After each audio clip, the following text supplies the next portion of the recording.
Guys, এটা রাতের পর্ব।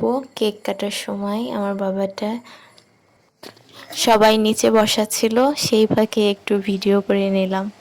তো তারপরে দেখো সবাই ওকে আশীর্বাদ করবে, সেই ভিডিওতে আমি আর কিছুই বলবো না।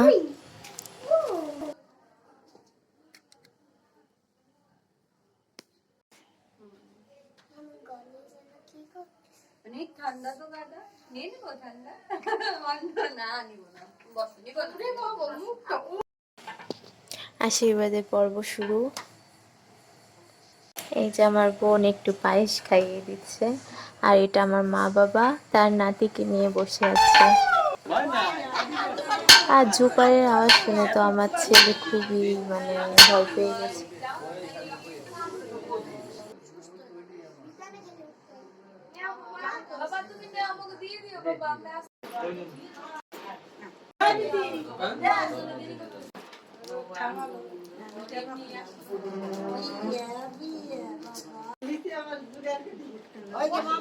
তুমি বসো।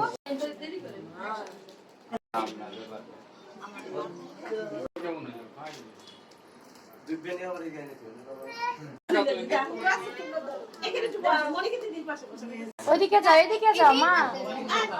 মাসি সরো, মাসি একটু।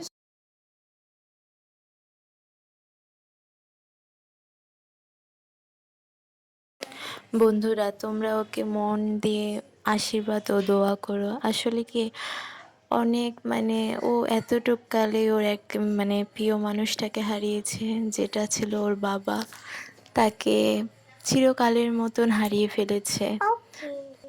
আসলে কিছু আনন্দের মধ্যে কিছু মন খারাপ লুকিয়ে থাকে, যেটা কখনো প্রকাশ করা যায় না। আমারও এই আনন্দের ভিতরে অনেক মন খারাপ লুকিয়েছিল, যেটা প্রকাশ করতে পারি নাই। আসলে অনেক কষ্ট লাগছে জানো। ওর আজকে থাকার কথা ছিল কোথায়, কিন্তু ও আজকে আছে কোথায়। আসলে ওর আপন মানুষই পর হয়েছে, রক্তের সম্পর্কের মানুষই ওর কোনো খোঁজ খবর নেয় না।